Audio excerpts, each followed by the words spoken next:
Welcome back. తెలంగాణలో ప్రధాని మోదీ పర్యటన తర్వాత ఆఫర్ల రాజకీయం తెరపైకి వచ్చిందా? తమతో కలిసి రావాలని రేవంత్ రెడ్డికి మోదీ ఆఫర్ ఇచ్చారు. ఇప్పుడు నిజామాబాద్ ఎంపీ ధర్మపురి అరవింద్ మరో బాంబ్ పేల్చారా? ముఖ్యమంత్రి రేవంత్ మరో సువేందు అధికారి పాత్ర పోషించబోతున్నారంటూ కుండబద్దలు కొట్టారా? రాజకీయాల్లో ఏ మాట ఊరికే రాదు, ప్రతి ప్రకటన వెనుక వ్యూహం ఉంటుందని అంటారు. ముఖ్యంగా తెలంగాణ రాజకీయాల్లో కొందరు బీజేపీ అగ్రనేతలు ముఖ్యమంత్రి రేవంత్ రెడ్డిని ఉద్దేశించి చేస్తున్న వ్యాఖ్యలు చర్చగా మారాయి. मैं रेवंत जी से कहूंगा कि 10 साल के शासन में भारत सरकार ने जितना गुजरात को दिया वो मैं आपको देने को तैयार हूं, लेकिन मेरी जानकारी से मैं आपको बता देता हूं कि जैसे ही मैं ऐसा करूंगा आपको जो अभी मिल रहा है वो आधा हो जाएगा। आप जहां पहुंचना चाहते हैं नहीं पहुंच पाएंगे, और इसलिए अच्छा है कि मेरे से ही जोड़ो।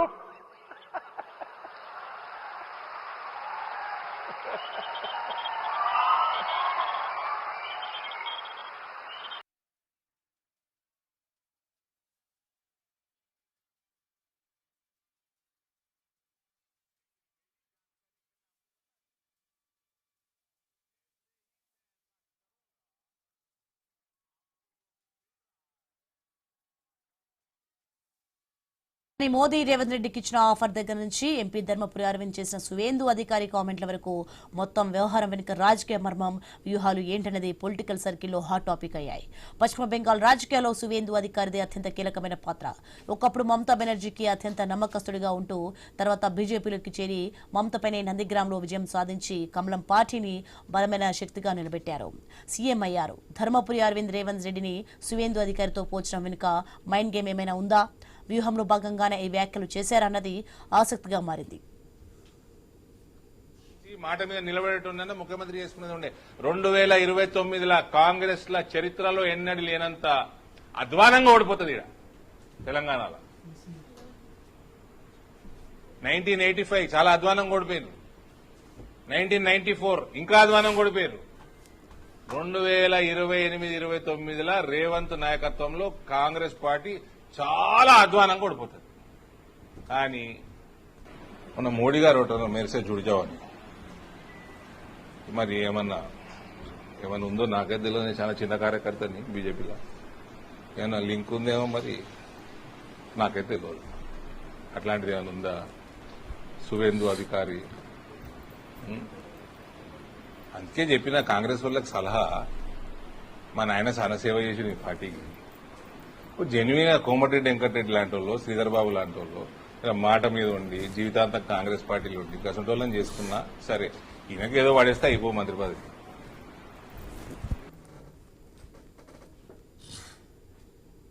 ఇక రేవంత్ రెడ్డి ఎప్పటికైనా బీజేపీలోకి వచ్చేస్తారనే ప్రచారాన్ని బలంగా తీసుకెళ్లడం ద్వారా కాంగ్రెస్ హైకమాండ్ తో పాటు స్థానిక నేతలకు రేవంత్ పై నమ్మకం సడలేలా చేయడం అరవింద్ మైండ్ గేమా? రేవంత్ రెడ్డి గతంలో ఏబీవీపీ టీడీపీలో పనిచేస్తుండటం వల్ల ఆయన సిద్ధాంతపరంగా కాంగ్రెస్ మనిషి కాదనే భావనను ప్రజల్లో పెంచే వ్యూహమా? మోదీ రేవంత్ రెడ్డి మధ్య లోపాయికారి ఒప్పందం ఉందంటూ వస్తున్న కామెంట్లు తెలంగాణలోని రాజకీయ సమీకరణలను మార్చేస్తుందా? కాంగ్రెస్ బీజేపీ ఒకటే అనే భావన కలిగితే అది వేరే పార్టీలకు లాభం చేకూరుస్తుందా, నష్టపరుస్తుందా అనే అంచనా లేకుండా ఇటువంటి వ్యాఖ్యలు చేయడం పెద్ద మైనస్ అనేవాళ్ళు కూడా లేకపోలేరు. ఇదే అంశానికి సంబంధించిన మరింత సమాచారం మా తెలంగాణ బ్యూరో చీఫ్ నల్గొండ నుంచి కిరణ్ అందిస్తారు. ఎస్ కిరణ్. ఇప్పుడు తెలంగాణలో బీజేపీ న్యాయ మైండ్ గేమ్ సరికొత్త చర్చకు తెరలేస్తుందని చెప్పొచ్చు. అయితే ఇటీవల ప్రధాని మోదీ తెలంగాణలో పర్యటించినటువంటి నేపథ్యంలో నిధుల విషయం సంబంధించి తెలంగాణకు సంబంధించిన నిధుల అంశం ప్రస్తావనకు వచ్చినప్పుడు ఆయన కొన్ని కీలకమైన వ్యాఖ్యలు చేశారు. అంటే రేవంత్ రెడ్డి ప్రధానితో కూడా కొన్ని వ్యాఖ్యలు అంటే కొన్ని నిధులకు సంబంధించి చర్చించడం జరిగింది. తెలంగాణపై అంటే నిధుల విషయంలో తెలంగాణపై చిన్న చూస్తున్నారని కూడా ఆయన మాట్లాడినటువంటి నేపథ్యంలో మోదీ కౌంటర్ ఇచ్చారు. అంటే తమతో కలిసి వస్తే మీకు కూడా అత్యధిక నిధులు ఇస్తామంటూ కూడా మోదీ వ్యాఖ్యలు చేశారు. కానీ ఈ వ్యాఖ్యలను చాలా మంది లైట్ తీసుకున్నారు, కొంతమంది కామెడీ గా తీసుకున్నారు, కొంతమంది కాంగ్రెస్ పార్టీ సీనియర్లు కూడా చాలా సీరియస్ గా తీసుకున్నారు. మోదీ వ్యాఖ్యలను సీరియస్ గా తీసుకోవాలని కూడా అధిష్టానానికి, కాంగ్రెస్ అధిష్టానానికి లేఖ రాసినట్టు కూడా తెలుస్తోంది. ప్రస్తుతం అయితే ఈ చర్చ జరుగుతున్నటువంటి నేపథ్యంలో బీజేపీ ఎంపీ ధర్మపురి అరవింద్ మరో బాంబు ఆయన వ్యాఖ్యలు అయితే ఇప్పుడు మరోసారి పార్టీ అంటే పొలిటికల్ సర్కిల్ లో తీవ్ర చర్చకు తెరలేపినటువంటి పరిస్థితి అయితే ఉందని చెప్పొచ్చు.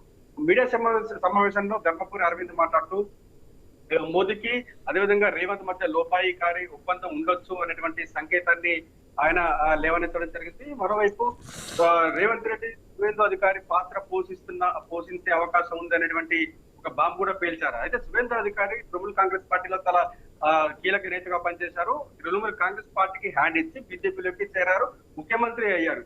ఇప్పుడు అదే పాత్రను రేవంత్ రెడ్డి పోషిస్తున్నాడు అనేటువంటి సంకేతాన్ని కూడా ఇప్పుడు ధర్మపురి అరవింద్ లేవనెత్తడం సరికొత్త చర్చకైతే తెరలేపినటువంటి పరిస్థితి అయితే ఉంది. నిజంగా ఇదంతా కూడా మైండ్ గేమా లేకుంటే ఏదైనా వ్యూహం ఉందా అనేటువంటి విశ్లేషణలు కూడా మొదలవుతా ఉన్నటువంటి పరిస్థితులు మనం చూస్తా ఉన్నాం.